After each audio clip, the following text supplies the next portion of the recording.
प्रिय भक्तों, अगर आज आपने भगवान शिव को प्रसन्न कर दिया तो आपको मालामाल होने से कोई भी नहीं रोक सकता है। आखिरकार वह दिन आ गया है जो हर एक शिव भक्त को इस दिन का इंतजार रहता है। आज महाशिवरात्रि के अवसर पर हम आपके लिए भगवान शिव का एक ऐसा ही चमत्कारी मंत्र आपके लिए लेकर आए हैं जिसका 108 बार श्रवण करने मात्र से ही आपके जीवन की हर प्रकार की मनोकामनाएं सभी पूर्ण हो जाएंगी। प्रिय भक्तों, शिव की महिमा अपरंपार है। शिव ही है जो हमें ध्यान और साधना का मार्ग सिखाते हैं। महादेव ने इस सृष्टि को 112 मार्ग बताए हैं जिनका उपयोग करके कोई भी मुक्ति की राह पर चल सकता है। भगवान शिव की सबकी मनोकामनाएं पूर्ण करते हैं और आज महाशिवरात्रि के अवसर पर भगवान शिव की पूजा अर्चना का विशेष महत्व है। तो प्यारे भक्तों, भगवान शिव को प्रसन्न करने और उनकी अपार कृपा पाने के लिए आज हम आपको जो मंत्र बताने वाले हैं वह बहुत ही चमत्कारी मंत्र है। बस आज आपको इस मंत्र का 108 बार जाप करना है। अगर आप इस मंत्र का जाप करने में असमर्थ हैं तो आप इस मंत्र को अपने घर या दुकान पर मोबाइल फ़ोन पर चलाकर 108 बार पूरा श्रवण करिएगा।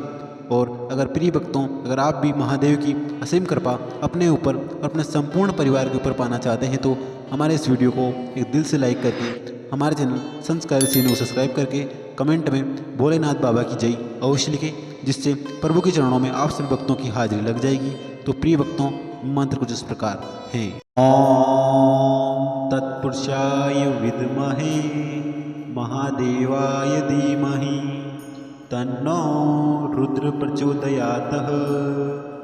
ओम तत्पुरुषाय विद्महे महादेवाय धीमहि तन्नो रुद्र प्रचोदयात्। ओम तत्पुरुषाय विद्महे महादेवाय धीमहि तन्नो रुद्र प्रचोदयात्। ओम तत्पुरुषाय विद्महे महादेवाय धीमहि तन्नो रुद्र प्रचोदयात्।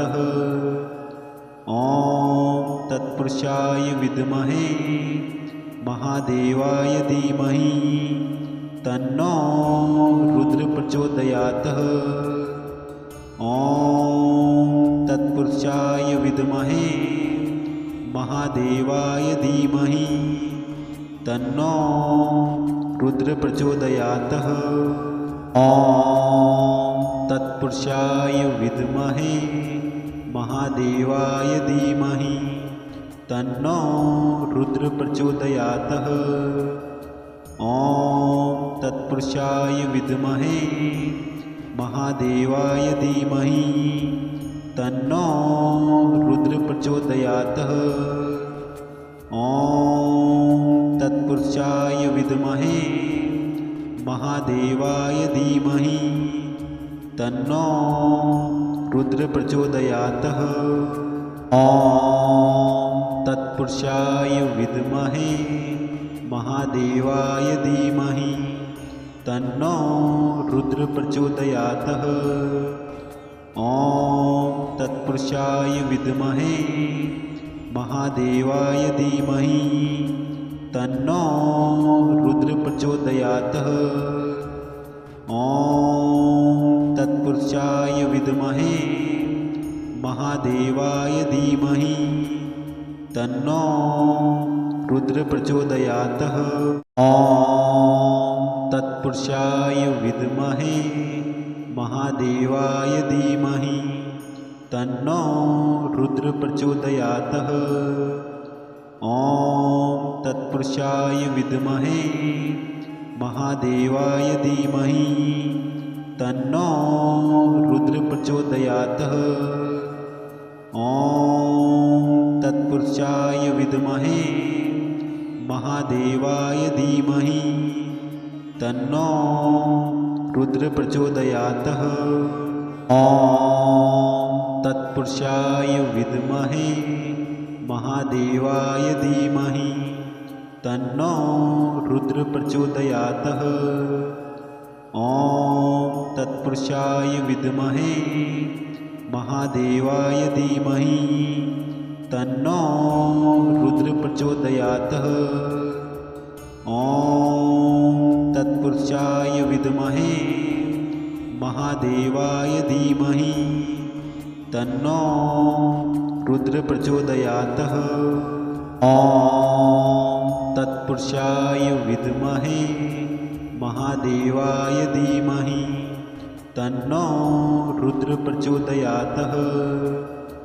ॐ तत्पुरुषाय विद्महे महादेवाय धीमहि तन्नो रुद्र प्रचोदयात्। ॐ तत्पुरुषाय विद्महे महादेवाय धीमहि तन्नो रुद्र प्रचोदयात्। ॐ तत्पुरुषाय विद्महे महादेवाय धीमहि तन्नो रुद्र प्रचोदयात्। ॐ तत्पुरुषाय विद्महे महादेवाय धीमहि तन्नो रुद्र प्रचोदयात्। ॐ तत्पुरुषाय विद्महे महादेवाय धीमहि तन्नो रुद्र प्रचोदयात्। ॐ तत्पुरुषाय विद्महे महादेवाय धीमहि तन्नो रुद्र प्रचोदयात्। ॐ तत्पुरुषाय विद्महे महादेवाय धीमहि तन्नो रुद्र प्रचोदयात्।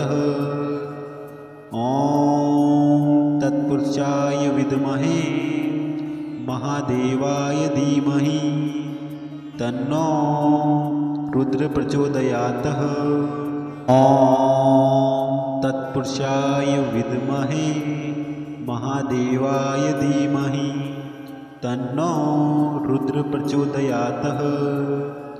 ॐ तत्पुरुषाय विद्महे महादेवाय धीमहि तन्नो रुद्र प्रचोदयात्।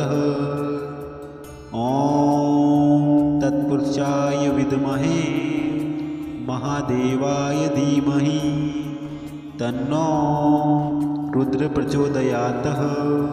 ॐ तत्पुरुषाय विद्महे महादेवाय धीमहि तन्नो रुद्र प्रचोदयात्। ॐ तत्पुरुषाय विद्महे महादेवाय धीमहि तन्नो रुद्र प्रचोदयात्। ॐ तत्पुरुषाय विद्महे महादेवाय धीमहि तन्नो रुद्र प्रचोदयात्। ॐ तत्पुरुषाय विद्महे महादेवाय धीमहि तन्नो रुद्र प्रचोदयात्। ॐ तत्पुरुषाय विद्महे महादेवाय धीमहि तन्नो रुद्र प्रचोदयात्। ॐ तत्पुरुषाय विद्महे महादेवाय धीमहि तन्नो रुद्र प्रचोदयात्। ॐ तत्पुरुषाय विद्महे महादेवाय धीमहि तन्नो रुद्र प्रचोदयात्। ॐ तत्पुरुषाय विद्महे महादेवाय धीमहि तन्नो रुद्र प्रचोदयात्। ॐ तत्पुरुषाय विद्महे महादेवाय धीमहि तन्नो रुद्र प्रचोदयात्। ॐ तत्पुरुषाय विद्महे महादेवाय धीमहि तन्नो रुद्र प्रचोदयात्। ॐ तत्पुरुषाय विद्महे महादेवाय धीमहि तन्नो रुद्र प्रचोदयात्। ॐ तत्पुरुषाय विद्महे महादेवाय धीमहि तन्नो रुद्र प्रचोदयात्। ॐ तत्पुरुषाय विद्महे महादेवाय धीमहि तन्नो रुद्र प्रचोदयात्। ॐ तत्पुरुषाय विद्महे महादेवाय धीमहि तन्नो रुद्र प्रचोदयात्। ॐ तत्पुरुषाय विद्महे महादेवाय धीमहि तन्नो रुद्र प्रचोदयात्। ॐ तत्पुरुषाय विद्महे महादेवाय धीमहि तन्नो रुद्र प्रचोदयात्। ॐ तत्पुरुषाय विद्महे महादेवाय धीमहि तन्नो रुद्र प्रचोदयात्। ॐ तत्पुरुषाय विद्महे महादेवाय धीमहि तन्नो रुद्र प्रचोदयात्। ॐ तत्पुरुषाय विद्महे महादेवाय धीमहि तन्नो रुद्र प्रचोदयात्। ॐ तत्पुरुषाय विद्महे महादेवाय धीमहि तन्नो रुद्र प्रचोदयात्।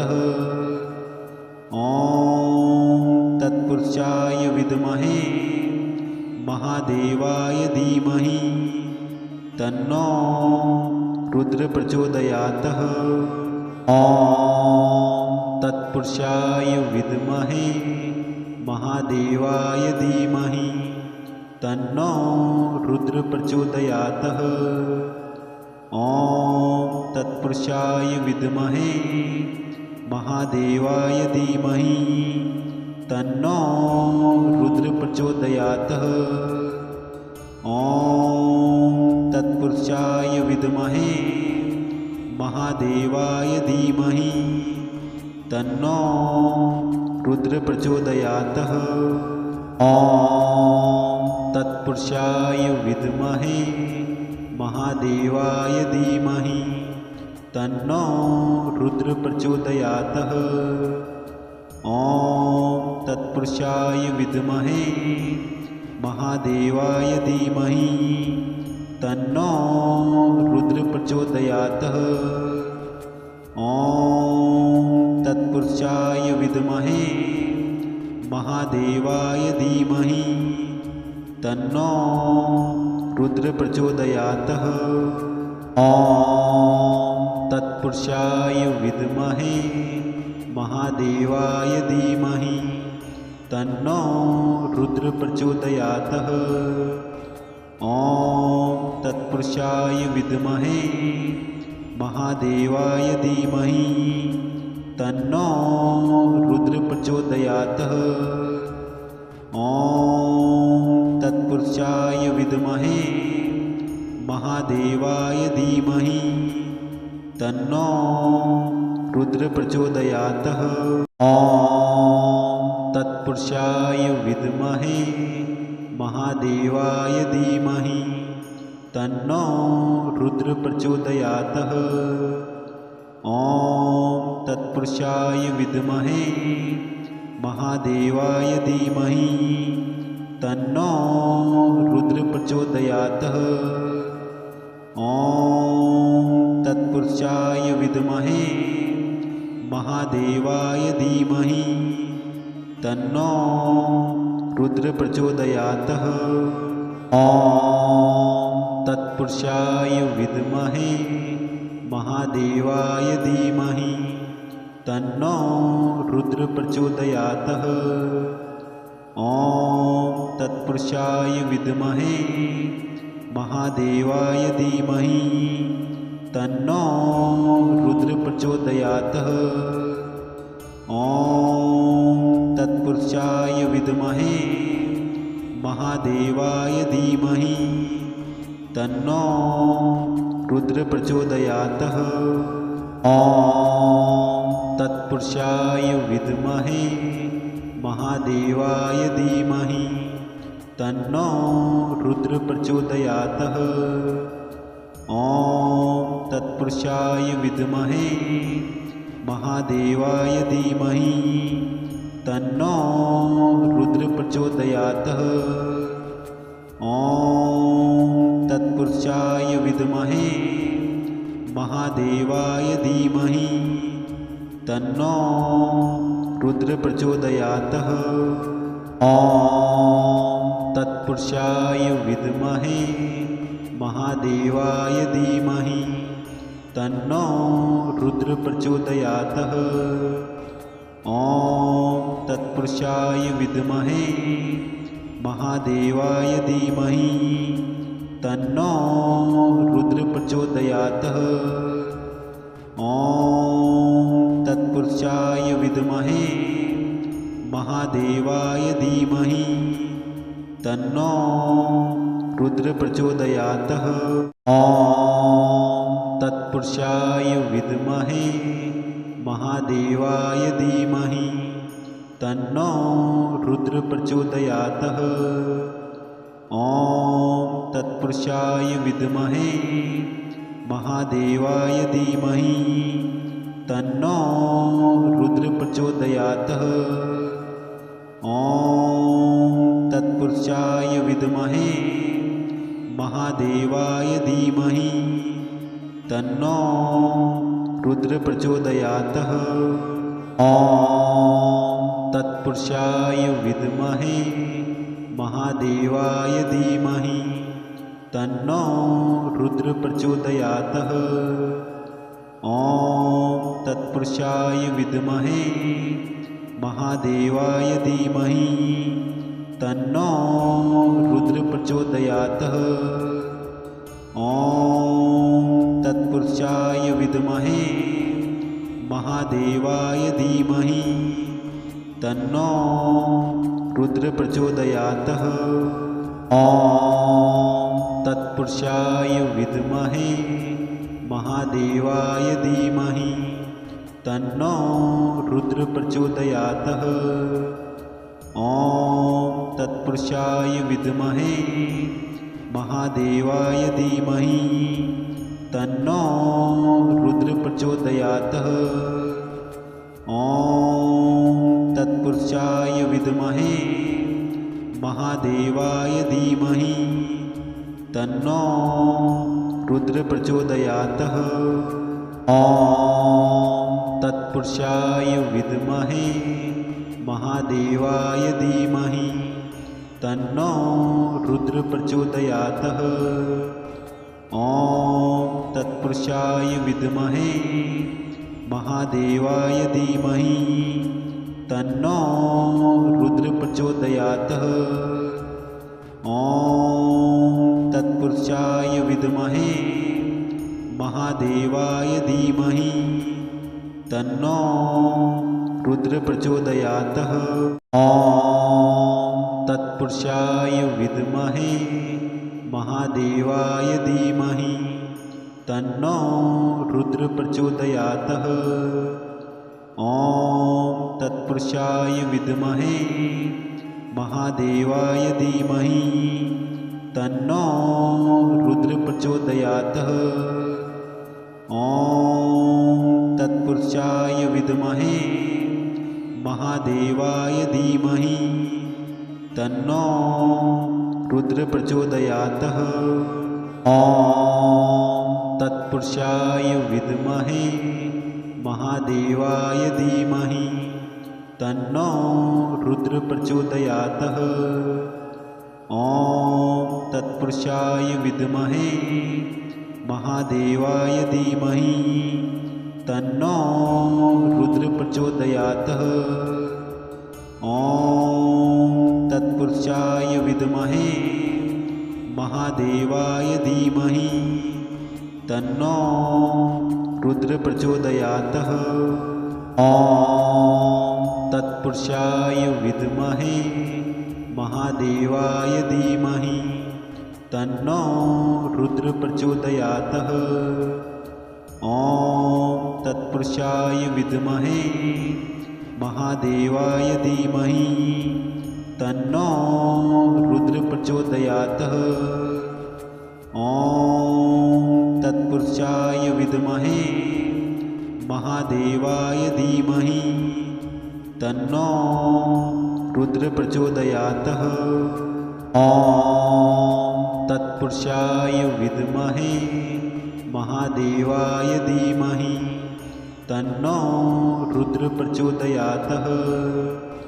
ॐ तत्पुरुषाय विद्महे महादेवाय धीमहि तन्नो रुद्र प्रचोदयात्। ॐ तत्पुरुषाय विद्महे महादेवाय धीमहि तन्नो रुद्र प्रचोदयात्। ॐ तत्पुरुषाय विद्महे महादेवाय धीमहि तन्नो रुद्र प्रचोदयात्। ॐ तत्पुरुषाय विद्महे महादेवाय धीमहि तन्नो रुद्र प्रचोदयात्। ॐ तत्पुरुषाय विद्महे महादेवाय धीमहि तन्नो रुद्र प्रचोदयात्। ॐ तत्पुरुषाय विद्महे महादेवाय धीमहि तन्नो रुद्र प्रचोदयात्। ॐ तत्पुरुषाय विद्महे महादेवाय धीमहि तन्नो रुद्र प्रचोदयात्। ॐ तत्पुरुषाय विद्महे महादेवाय धीमहि तन्नो रुद्र प्रचोदयात्। ॐ तत्पुरुषाय विद्महे महादेवाय धीमहि तन्नो रुद्र प्रचोदयात्। ॐ तत्पुरुषाय विद्महे महादेवाय धीमहि तन्नो रुद्र प्रचोदयात्। ॐ तत्पुरुषाय विद्महे महादेवाय धीमहि तन्नो रुद्र प्रचोदयात्। ॐ तत्पुरुषाय विद्महे महादेवाय धीमहि तन्नो रुद्र प्रचोदयात्। ॐ तत्पुरुषाय विद्महे महादेवाय धीमहि तन्नो रुद्र प्रचोदयात्। ॐ तत्पुरुषाय विद्महे महादेवाय धीमहि तन्नो रुद्र प्रचोदयात्।